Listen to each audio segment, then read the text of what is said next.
जय हिंद, नमस्कार. सर्व विद्यार्थी मित्रांचं स्वागत आहे आपल्या sticker Marathi SSC and railway exam या यूट्यूब चॅनलवर. मी नीता गुले पानसरे तुमचं पुन्हा एकदा मनपूर्वक स्वागत करते. आज आपण टॉपिक घेऊन आलेलो आहोत मोजमापनाच्या पद्धती. मोजमापन म्हणजे मेजरमेंट हे भौतिकशास्त्रातील तुमचं पहिलंच चॅप्टर आहे. सो तुम्हाला याच्यावरती भरपूर प्रश्न विचारले जातात, म्हणून आजचा आपला टॉपिक असणार आहे मोजमापन. ठीक आहे, व्हिडिओला एंडपर्यंत शेवटपर्यंत बघायचं आहे. कोणते कन्सेप्ट तुम्हाला हवे आहे, कुठल्या कन्सेप्टमध्ये तुम्हाला थोडा डाऊट वाटतो किंवा तुम्हाला जमत नाही, अशा कन्सेप्ट तुम्ही सांगायच्या सुद्धा आहे कमेंटमध्ये, तर आपण त्याही कन्सेप्ट घेणार आहोत. ठीक आहे, तर आजची कन्सेप्ट आहे मोजमापनाची म्हणजे मेजरमेंट्सची. जसं तुम्ही बघतात CGS युनिट, SI युनिट्स, तर याच्यावरती भरपूर वेळेस प्रश्न विचारलेले असतात. आणि तुमचा जो हा अभ्यास आहे सामान्य विज्ञानाचा, हा फक्त तुम्हाला SSC साठी, रेल्वेसाठी असं नाही, तर पोलीस भरतीमध्ये, सरळ सेवेच्या कुठल्याही एक्झाममध्ये तुम्हाला सेमच सिलेबस असतो, फक्त त्याची लेवल थोडी जास्त किंवा कमी असते. ओके, तर आता आपण घेऊन आलेलो आहोत SSC आणि रेल्वेसाठीचा अभ्यास, ज्याचं नाव काय आहे, चॅप्टरचं नाव आहे मोजमापन. ठीक आहे, आता मोजमापनाच्या पद्धती असतात. तुम्हाला एखादी वस्तू, एखादा घटक, एखादा कुठलाही ऑब्जेक्ट मोजायचं असेल तर आपण त्याच्यासाठी काहीतरी युनिट्सचा वापर करतो, म्हणजेच त्या वस्तूला मोजण्यासाठी आपल्याकडे स्पेसिफिक एकके असतात आणि त्या एककांवरती भरपूर प्रश्न विचारले जातात. जसं की मी तुम्हाला सांगितलेलं आहे ऑलरेडी, जीवनसत्वांमध्ये बोनस क्वेश्चन तुमचे असतात आहारशास्त्रावरती. आहारशास्त्रामध्ये तुमचे विटामिन्स, मिनरल्स हे सगळ्यांवरती प्रश्न भरपूर वेळेस असतात.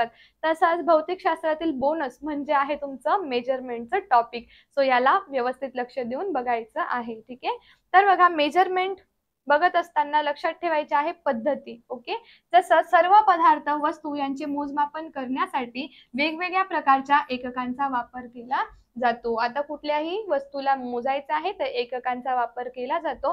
तर अशा किती पद्धती आहे मोजमापनाच्या? 4 पद्धती आहे. ठीक आहे, बघा, एकूण किती पद्धती आहे मोजमापनाच्या?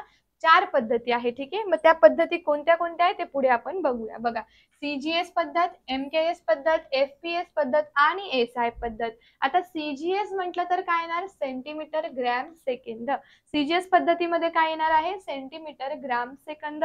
MKS चा M म्हणजे काय? मीटर, K म्हणजे काय? किलोग्रॅम, S म्हणजे काय? सेकंद. ठीक आहे, नंतर आहे FPS पद्धतीमध्ये आहे फूट, पाऊंड, सेकंद. आणि SI पद्धत, SI पद्धतीवर सगळ्यात जास्त प्रश्न विचारले जातात, कारण SI पद्धत काय आहे? इंटरनॅशनल सिस्टीम ऑफ युनिट किंवा इंटरनॅशनल स्टँडर्ड ऑफ युनिट. सर्वीकडे मान्य झालेली पद्धत आहे मोजमापनाची SI पद्धत.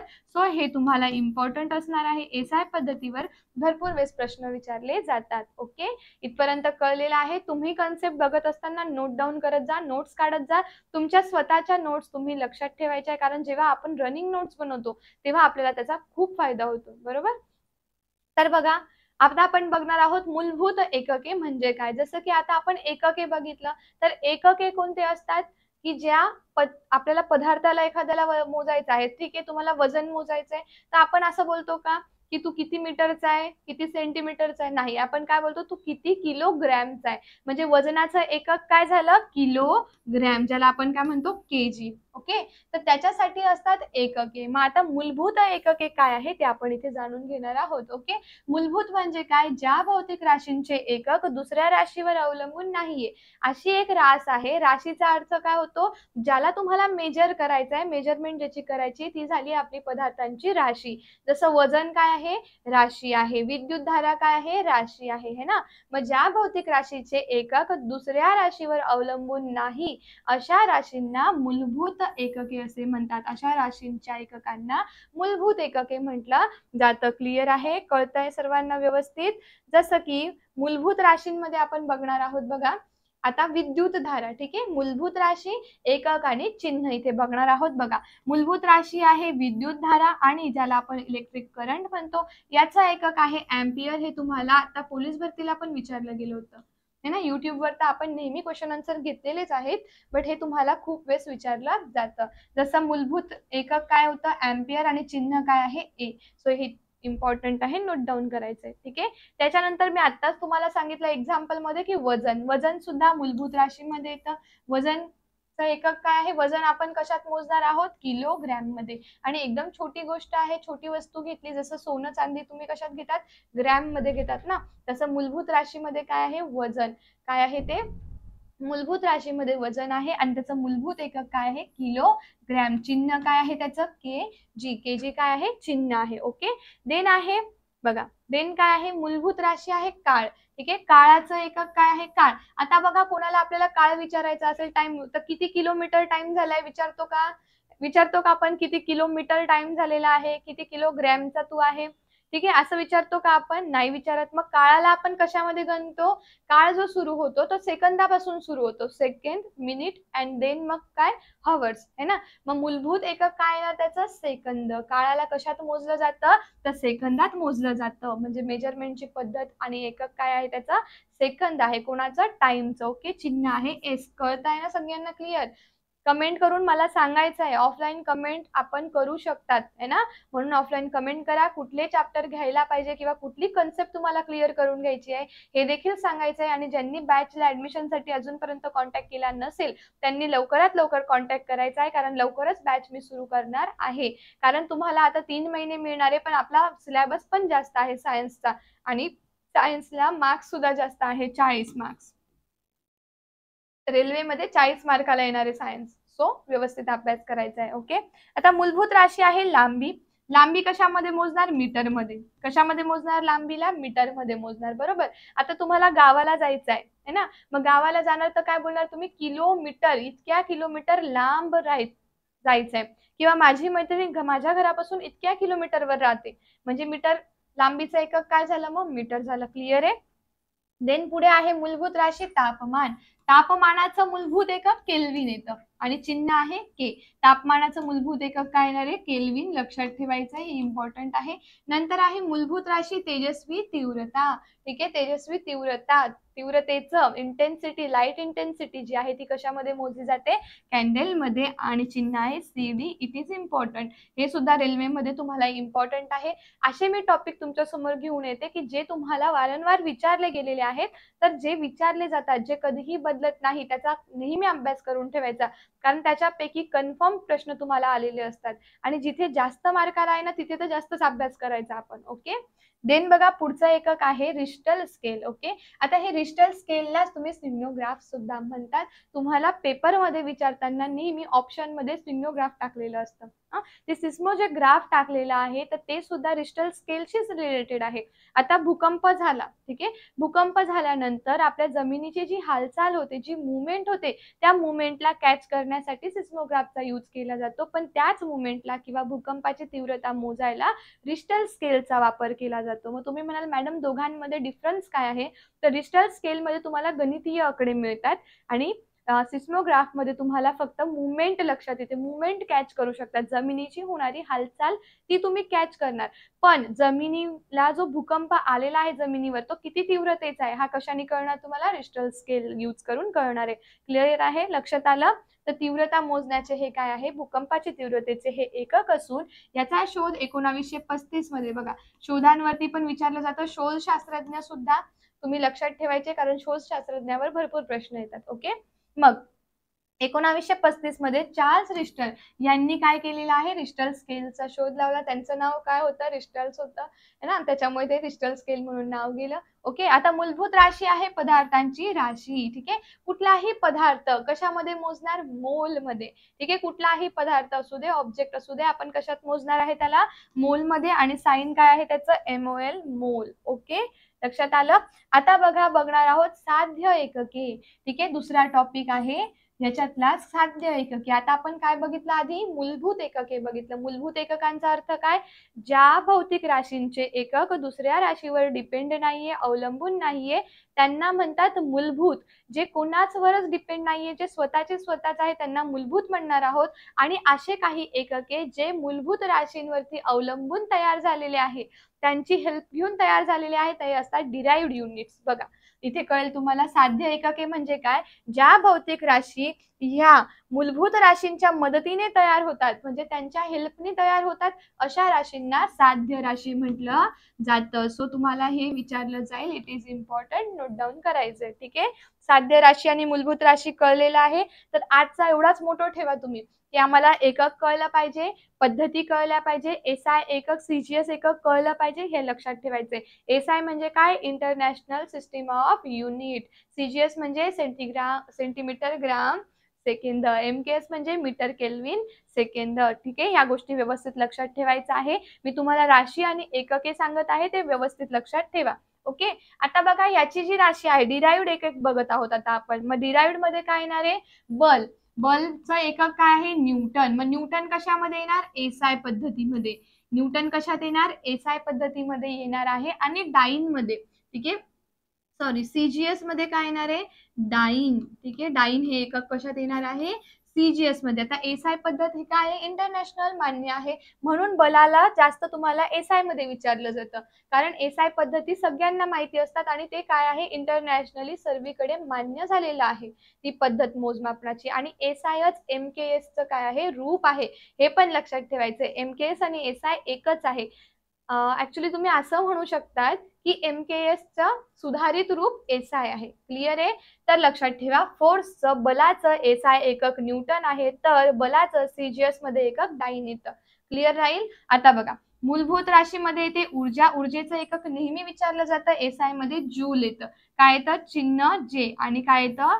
जूल. हे नेहमी विचारलं जातं, लक्षात ठेवायचं आहे. आताही पोलीस भरतीचे जे एक्झाम झाले मागे, त्यालाही विचारलं गेलं होतं. आणि आपल्या रेल्वेमध्ये आणि जे सीजीएलचे वगैरे पेपर आहे त्यामध्ये तुम्हाला कुठल्या तरी नेहमी एकक विचारलं जातं. पण आता आयोग काय टाकणार आहे हे आपल्याला माहिती नाहीये, है ना. म्हणून आपण सगळे जे एकक आहे त्यांना व्यवस्थित अभ्यास करायचा, पाठ नका करू, कन्सेप्ट क्लिअर ठेवा. आता ऊर्जेला जूल मध्ये मोजणार, बलाला न्यूटन मध्ये मोजणार, बरोबर. कशामध्ये मोजणार? न्यूटन मध्ये मोजणार. ओके, देन आहे बघा चाल म्हणजे स्पीड. आता तुम्ही किती स्पीडनी चालले आहात?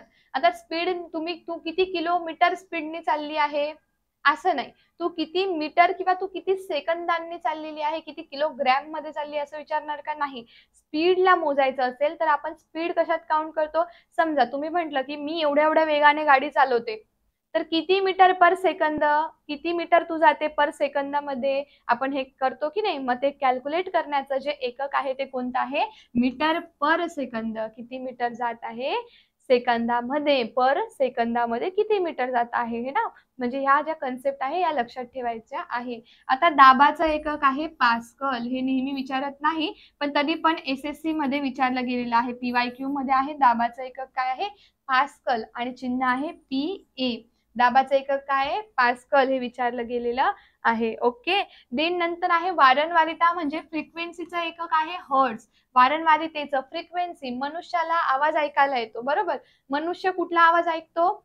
आपण जसं शिकलो ना कालच्या लेक्चरमध्ये, आपण साऊंड वर लेक्चर घेतलं काल. मग त्या लेक्चरला आपण शिकलो की नाही? काय शिकलो? की मनुष्याला ऐकायला येणारा जो आवाज आहे तो 20 हर्ट्ज ते 20,000 हर्ट्ज च्या मध्ये असतो. मग आपण ऐकतो, ती काय झाली आपली? फ्रिक्वेन्सी झालेली आहे. काय आहे? Frequency means what? वारंवारिता. मग वारंवारितेचं एकक हर्ट्ज मध्ये आहे. जसं आपण बोलतो ना की मला इतका आवाज ऐकायला येतो, 20,000 हर्ट्ज पर्यंत मनुष्य आवाज ऐकतो. मग हे हर्ट्ज म्हणजे काय? ही 20,000 झाली आहे वारंवारिता, जिचं एकक आहे हर्ट्ज. आपण वारंवारितेला कशात मोजतो? हर्ट्ज मध्ये मोजतो. क्लिअर झालं? तर व्हिडिओला लाईक करून घ्या बरं प्रत्येकाने, आणि व्हिडिओच्या लिंकला जास्तीत जास्त तुम्ही सर्वांनी शेअर करायचंय. हे कन्सेप्ट जे आहे हे फक्त तुमच्यासाठी आम्ही आणलेले आहेत, की आपल्या काही विद्यार्थ्यांना अजून बॅच त्यांनी लावलेली नाहीये, कन्सेप्ट क्लिअर नाही, किंवा जे नॉन सायन्स आहेत, है ना. आता जसं आपण म्हणतो ना की सायन्स बॅकग्राऊंड मधून आलेले नाही, त्यांना अजिबात सायन्स बद्दल नाही माहिती, मग त्यांची थोडीफार तरी बेसिक कन्सेप्ट क्लिअर व्हावी म्हणून आपण हे तुमच्यासाठी आणत आहोत. सो तुम्ही याला लाईक करणं तर मस्ट आहे, है ना.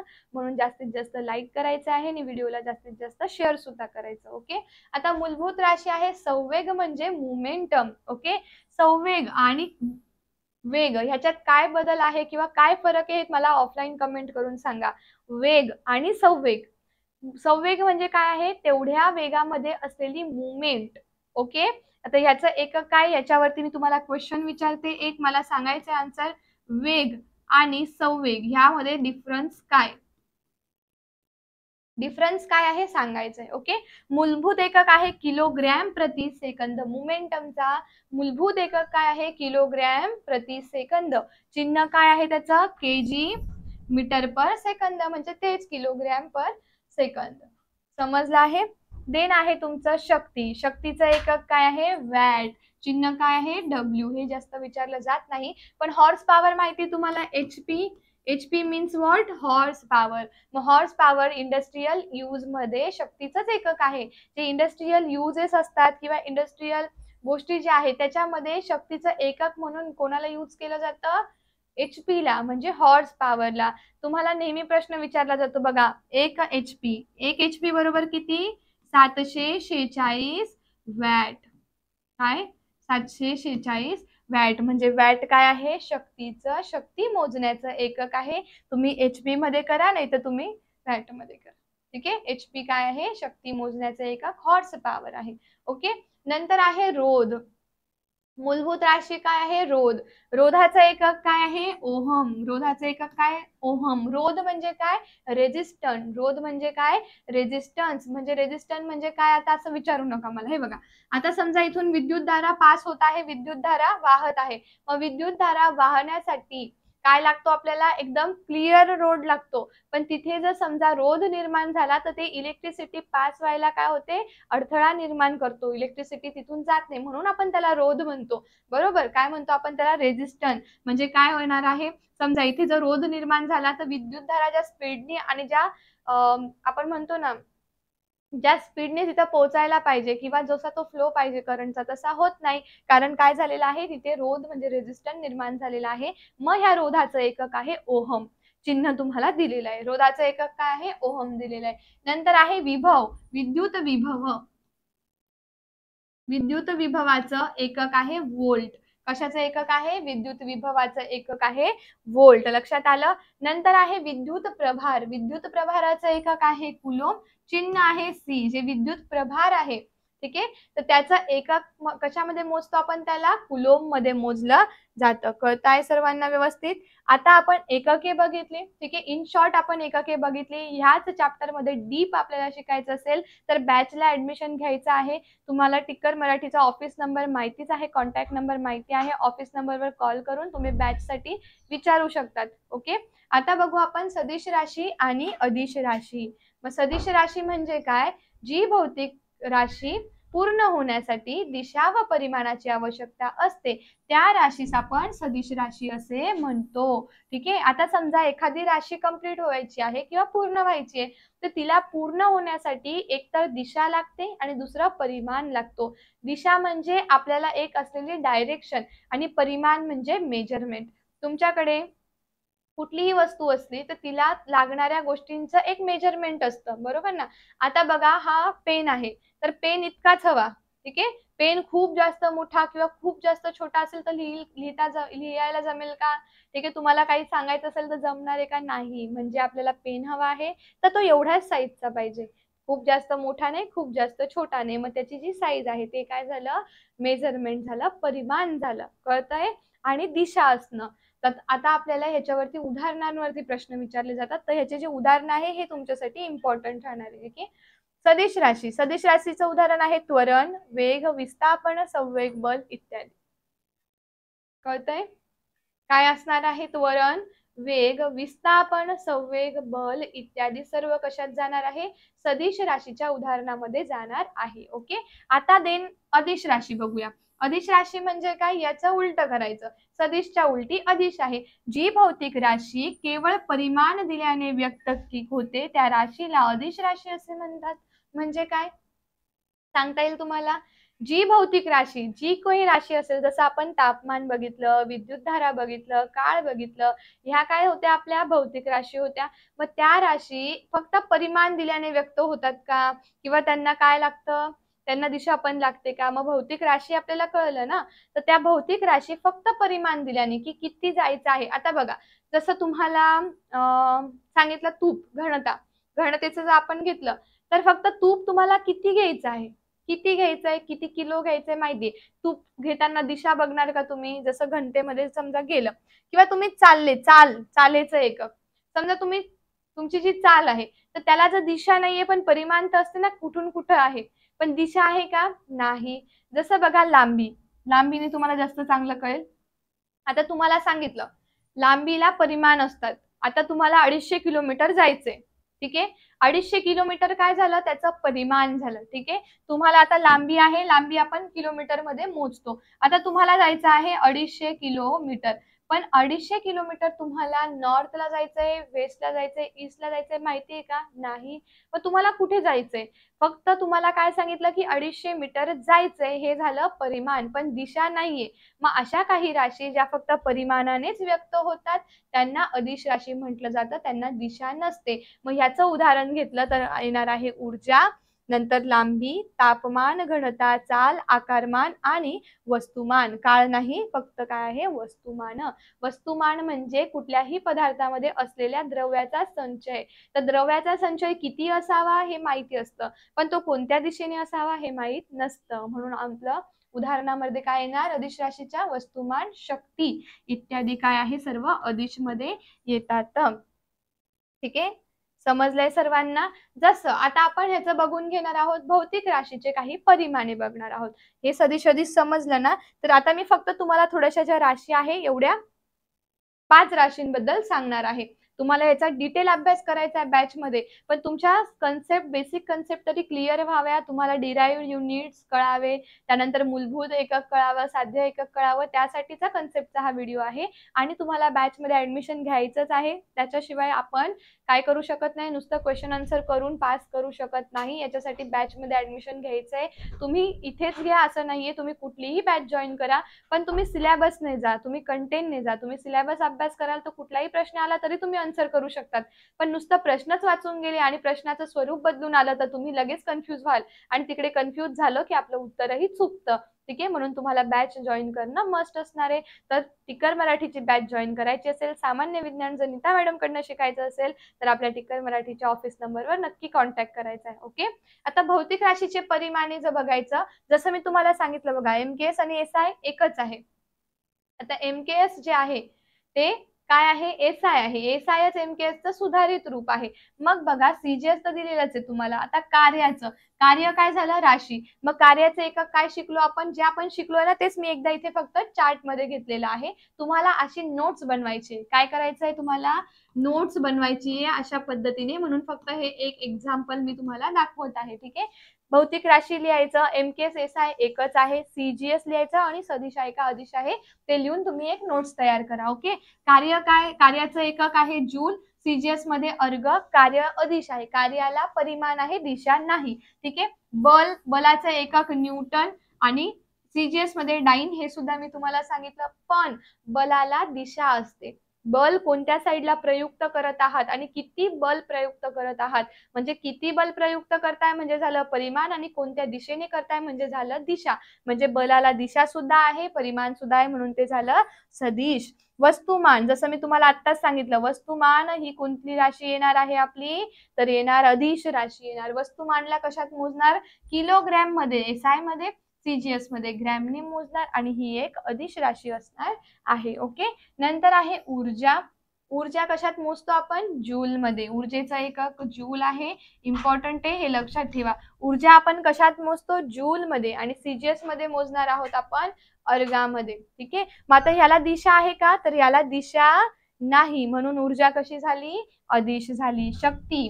ठीक आहे. शक्तीचं एकक आत्ताच शिकलो, काय आहे, वॅट. शक्तीचं एकक आहे वॅट, आणि सीजीएस मध्ये आहे अर्ग. शक्तीला दिशा नाही, म्हणून झाली ती अदिश. ठीक आहे. कुठली राशी झाली ती, अदिश राशी झालेली आहे. आता हे तुम्हाला मी फक्त काय दाखवले, एक्झाम्पल, कारण असं एक्झाम्पल दाखवलं तर तुम्ही नोट्स बनवू शकाल. ओके. तर कसा टॉपिक वाटला, याच्यातून तुम्हाला किती शिकायला भेटलं, थोडेफार तुमचे काही डाऊट्स किंवा काही कन्सेप्ट क्लिअर झाले की नाही हे तुम्ही मला ऑफलाईन कमेंट करून नक्कीच सांगायचं आहे. सेशन आवडल्यास लाईक करायचं आहे, जास्तीत जास्त आपल्या सगळ्या ग्रुपमध्ये आपल्या सगळ्या फ्रेंडला आपला हा व्हिडिओ शेअर करायचा आहे. आणि चॅनलवर नवीन असाल, आजच स्क्रोल करता आहात व्हिडिओ आणि डायरेक्ट व्हिडिओ दिसला, असे काही विद्यार्थी असाल तर सर्वप्रथम टिक्कर मराठी एसएससी आणि रेल्वे एक्झाम चॅनलला सबस्क्राईब करून घ्या. रेल्वे भरती आणि एसएससी भरतीबद्दल येणारे सगळे अपडेट, नोटिफिकेशन या चॅनलवर तुम्हाला बघायला मिळतील. कन्सेप्टचे व्हिडिओ सुद्धा मिळणार आहे, काही क्वेश्चन आन्सर लाईव्ह होतात ते लाईव्ह सुद्धा सगळं मिळणार आहे. टिक्कर मराठी ऍप मध्ये तुम्हाला आपल्या चॅनलवर ज्या काही गोष्टी शिकवल्या जातात, जे विषय शिकवले जातात, प्रत्येकाची पीडीएफ अवेलेबल आहे. तर तुम्हाला जर पीडीएफ हवी असेल, लाईव्ह लेक्चरच्या पीडीएफ हव्या असतील तर टिक्कर मराठी ॲपला डाउनलोड करायचं आहे. ॲप डाउनलोड केल्यावर होम पेजवरती तुम्हाला फ्री कोर्स मिळेल. फ्री कोर्समध्ये गेल्यानंतर सगळ्यात खालच्या फोल्डरला तुम्हाला एस-एस-सीचं फोल्डर दिसेल. त्यामध्ये एस-एस-सी अँड रेल्वेमध्ये शिकवले गेलेले लेक्चर आणि त्याच्या पीडीएफ तुम्हाला बघायला मिळतील. सो ॲप डाउनलोड करा, त्या पीडीएफ घ्या, अभ्यास करा आणि नोट्स काढा. ठीक आहे. चला bye bye, take care, wish you all the best. भेटूया पुन्हा. तोपर्यंत अभ्यास करायचा आहे. जय हिंद. Thank you.